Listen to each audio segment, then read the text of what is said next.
Digital arrest કરનાર cyber ઠગો। તમે જેમ લોકોને ડિજિટલ અરેસ્ટના નામે ઠગી રહ્યા છો તો આ વિડીયો એકવાર તમારે તમારા જોખમ પર જોવો રહ્યો, કેમ કે તમે આ વિડીયો જોયા બાદ તમને તમારા પર ખૂબ પછતાવો થવાનો છે કે તમારા ધંધા સાથે જોડાયેલા એક તમારા જ નાતભાઈ સાથે આવી ઠગાઈ થઈ ગઈ। નમસ્કાર, આપ જોઈ રહ્યા છો ન્યૂઝ રૂમ ને આપણી સાથે હું છું પ્રદીપ। આજકાલ સાયબર ઠગના અનેક કિસ્સાઓ થઈ રહ્યા છે, તેવામાં ઉત્તર પ્રદેશના એક યુવકે એવું કરી બતાવ્યું કે જેની આશા એ સાયબર ઠગને ન હતી। ડિજિટલ અરેસ્ટ કરવા માટે ફોન કરેલ સાયબર ઠગની સાથે એવું થયું કે કદાચ હવે આજ પછી એ આ ધંધો નહીં કરે, કેમ કે જેને ઠગવા માટે ફોન કર્યો એ જ વ્યક્તિએ સાયબર ઠગ પાસેથી પોતાના ખાતામાં રૂપિયા ટ્રાન્સફર કરાવી લીધા અને એ યુવકનું નામ છે ભૂપેન્દ્રસિંહ। ઘટનાની શરૂઆત 6 માર્ચના રોજ થાય છે કે જ્યારે ભૂપેન્દ્ર તેના રોજબરોજના કામમાં વ્યસ્ત હતો અને અચાનક તેના મોબાઈલ ફોનમાં એ ફોન આવ્યો। ફોન ઉપાડતાની સાથે સામે પક્ષથી અવાજ આવ્યો કે હું સીબીઆઈ અધિકારી વાત કરી રહ્યો છું। આ ડિજિટલ અરેસ્ટ અને સાયબર ઠગો ક્યારેય પોતાની નાની ઓળખ નથી આપતા। એ હંમેશા એમ જ વિચારતા હોય છે અને એમ જ બોલતા હોય છે કે હું સીબીઆઈ ચીફ કે પછી ઈડી ચીફ। કાનપુરમાં ભૂપેન્દ્રસિંહને આવેલા ફોનમાં સીબીઆઈ અધિકારી દુગ્ગલ સાહેબ એ વાત કરી રહ્યા છે તેમ તેમણે બતાવ્યું। જે તે દિવસે ઠગવા માટે અધિકારી બન્યા હશે અને પછી તેમની કહાનીની શરૂ થઈ કે જે દર વખતે સાયબર ઠગો એ કહાનીની શરૂઆત કરે છે તે પ્રમાણે કે તમારા અશ્લીલ વિડીયો અમારી પાસે છે અને અમે તમને અમારા ત્યાં એક કેસ પણ નોંધાયો છે। જેવી આ કેસ નોંધાયાની વાત આવે ને એટલે તરત જ સામે એવી વાત પણ આવે કે કેસ બંધ કરવા માટે તમારે 16,000 રૂપિયા આપવા પડશે અને આવી ધમકીઓની પણ શરૂઆત થઈ જાય। ભૂપેન્દ્રસિંહના ફોનમાં એક મેસેજ આવ્યો અને મેસેજની અંદર એક નકલી એફઆઈઆર પણ હતી। આ એક કોમન પેટર્ન છે જેમાં સાયબર ઠગોની જે તેમાં અશ્લીલ વિડીયો હોવાની ધમકી આપે અને મોફ કરેલા વિડીયો મોકલી અને તેઓ રૂપિયા પડાવે। જો કે હવે ભૂપેન્દ્રને વિચાર આવ્યો અને વિચારની અંદર તેને આખા દિવસ દરમિયાન તેમણે વિચાર્યા અને ત્યારબાદ જ્યારે ફરી એકવાર ફોન આવ્યો ત્યારે તેણે શરૂઆત કરી એક પ્લાન સાથે કે ભૂપેન્દ્રએ આખા દિવસ દરમિયાન પોતાના કામકાજની અંદર વ્યસ્ત હોય છે તો આ બધા મોર્ફ કરેલા વિડીયો હોવાની તેને માહિતી મળી, જેના કારણે તેને અંદાજ આવ્યો કે આ તો એક સાયબર ક્રાઇમ છે। એટલે ભૂપેન્દ્રએ એક આખો પ્લાન બનાવ્યો અને તેની સાથે વાત કરતો રહ્યો। સાયબર ઠગે ભૂપેન્દ્રના ખાતામાં 3,000 રૂપિયા ટ્રાન્સફર કર્યા। કેવી રીતે એ પણ સાંભળો આ ભૂપેન્દ્ર પાસેથી જ। ये सर, ये जो साइबर ठग है जो लगातार मुझे प्रताड़ित कर रहा था, परेशान कर रहा था, ये अधिकारी की फ़ोटो लगाए हुए। जब इसने पहले मुझे कॉल किया तो मैं एक बार डर गया था कि शायद कोई अधिकारी है और किसी ने बेवजह 10 मिनट कॉल काट दी। मैंने कहा 10 मिनट में कॉल कर रहा हूँ, पापा मेरे घर पर हैं। इसके बाद मैंने इसका जब नंबर उसमें मैप में गूगल पे सर्च किया तो ये नंबर मुझको जो है रायबरेली की तरफ का दिखा रहा था।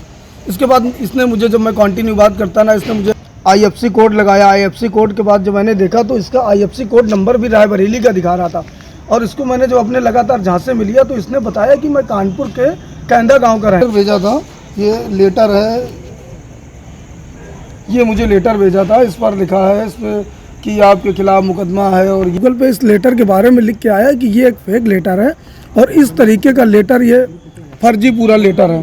इसके बाद मैं पहले से ही जागरूक था, मगर मुझसे लगातार ये पैसे की डिमांड कर रहा है कि मुझे इतने पैसे दे दो, इतने पैसे दे दो। मैं जागरूक था तो इसलिए मैं इसके झांसे में नहीं फंसा और उल्टा मैंने इसको ही अपने झांसे में फंसा लिया। ठग से अभी तक ले चुके हैं और पुलिस से क्या शिकायत की आपने इसकी? जी, कानपुर की जो DCP साउथ है, मैंने उनको पूरी जानकारी दे दी है और इससे अभी तक हमने 9,500 रुपये लिए हैं। और ये जो पैसे मैंने लिए हैं, ये मैं एक सक्षम परिवार से हूँ। मैं ये परिवार, मैं अपने घर परिवार में पैसे इस्तेमाल नहीं करूँगा, ये मैं दे दूँगा।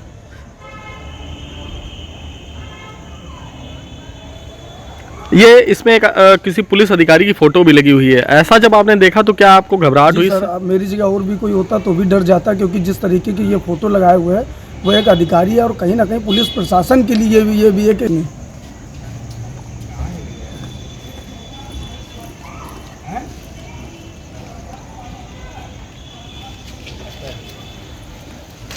ये अधिकारी की फोटो लगाए हुए, कहीं ना कहीं पुलिस प्रशासन को भी इस तरीके की चीज़ों पर, सोशल वर्किंग पर कहीं ना कहीं कार्रवाई करनी चाहिए कि इस तरीके के अधिकारियों की जो फोटो लगाकर ભૂપેન્દ્રે નોકરી કરી પોતાનું ગુજરાન ચલાવે છે અને તેને કહ્યું કે હું એક વિદ્યાર્થી છું અને પોતાના ઘરેથી સોનાની ચેન એ ચોરી કર્યાનું બહાનું બતાવી ચેન છોડાવવા માટે 3000 અને ઉપરના વ્યાજ માટેના 500 તો એ પણ ભૂપેન્દ્રના ખાતામાં સાયબર ઠગે ટ્રાન્સફર કરી આપ્યા। જો કે આખી આ ઘટના બની ત્યારે ભૂપેન્દ્ર એ સાયબર ઠગ સાથે કેવી રીતે ડીલ કરતો હતો એ સાંભળો પહેલા। देखिए बेटा, इतनी मदद तुम्हारे घर फैमिली की कोई न करता जितना पैसा मैंने लगा दिया अपनी तरफ से। जी सर, आपने मदद काफ़ी करी सर मेरी। मैंने तुम्हारे ऊपर 7,000 रुपए लगा दिया है। हम सर उसका आगे बढ़ा के सर हम आपको अभी कर रहे हैं सर तुरंत। और देखिए बेटा, सुनिए, जी पैसे वाली अपनी जगह बात है। जब वहाँ से तुम पैसा दोगे, जी पहले मेरी बात ध्यान से समझ लेना, ठीक है। जब पैसा तुम वहाँ से यहाँ से वहाँ ट्रांसफर करोगे, बेचोगे, 82,000 की बिकेगी। पहले बात समझिएगा बेटा। जी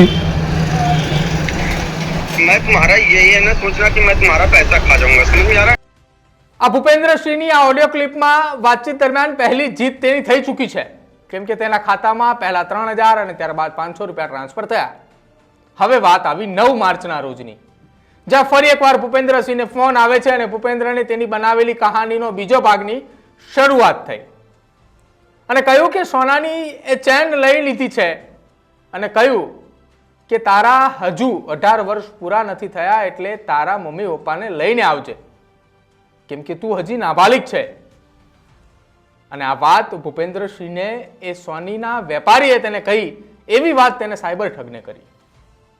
સાયબર ઠગને કહ્યું કે તમે જ મારા પપ્પા બનીને એ સોની વેપારી સાથે વાતચીત કરી લો અને ભૂપેન્દ્રસિંહે તેના મિત્ર સાથે સાયબર ઠગની વાત કરાવી અને સોની પાસે વાતચીત દરમિયાન વધુ 4,500 રૂપિયા સાયબર ઠગ પાસેથી ટ્રાન્સફર કરાવી લીધા।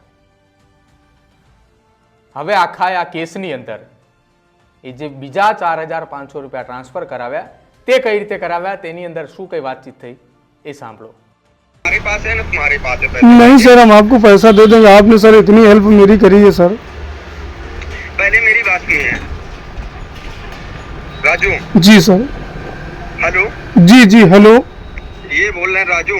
जी जब जाओगे सीडीआर मैडम के पास, जी तुम वहाँ से तुम्हारे पास पैसे ज्यादा होंगे, इस वजह से तुम पैसा कितना लगाओगे वो मैं बता दूंगा कि इतना पैसा लगा दो, फिर तुम्हारा पैसा जितना बढ़ जाएगा मैं रिटर्न वापसी करवा दूंगा, ठीक है।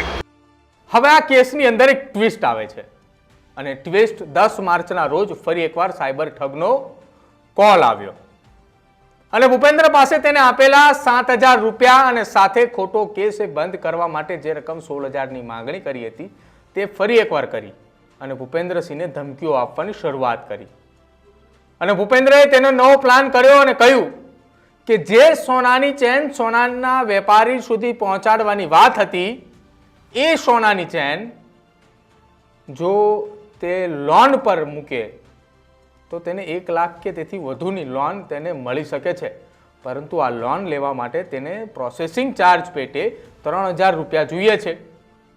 જો કે ઠગે તે પણ ભૂપેન્દ્રસિંહના ખાતામાં જમા કર્યા અને પછી ખબર પડી એ સાયબર ઠગને કે તેની સાથે છેલ્લા 3 દિવસ દરમિયાન શું ઘટના બની।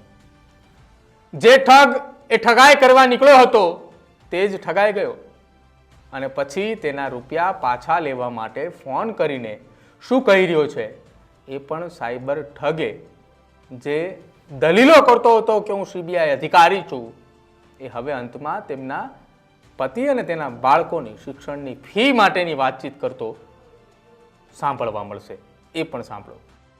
बेटा, हम लोगों का घर परिवार है, मेरे बीवी बच्चे हैं बेटा, त्योहार आ गया है, मैं भी समझ सकता हूँ मेरी वाइफ क्या बोलेगी। हाँ सही है सर।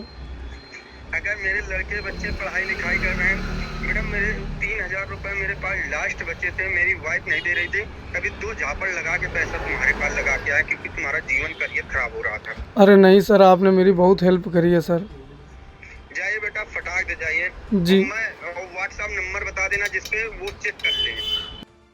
ભૂપેન્દ્રએ આ કેસની માહિતી પોલીસને આપી અને સાયબર ઠગ પાસેથી લીધેલા રૂપિયા પણ પોલીસને આપીને કહ્યું કે આ રૂપિયા કોઈ જરૂરિયાતમંદ વ્યક્તિને આપી દેજો। અંતે અમારા દર્શકોને એક અપીલ છે કે આવો કોઈ પણ કોલ આવે તો કોઈ ઉતાવળિયું પગલું ના ભરતા શાંત મનથી વિચારજો અને ત્યારબાદ જવાબ આપી અને પોલીસ સુધી તેને પહોંચાડવા માટેનું કામ કરજો, કેમ કે જો તમે પણ આ પ્રકારના પગલાં લેશો તો તમે પણ સુરક્ષિત રહેશો, સલામત રહેશો અને સાથે સાથે દેશ અને દુનિયાના એ તમામ લોકોને સુરક્ષા તમે પૂરી પાડી શકશો। જોતા રહેજો ન્યૂઝરૂમ। નમસ્કાર।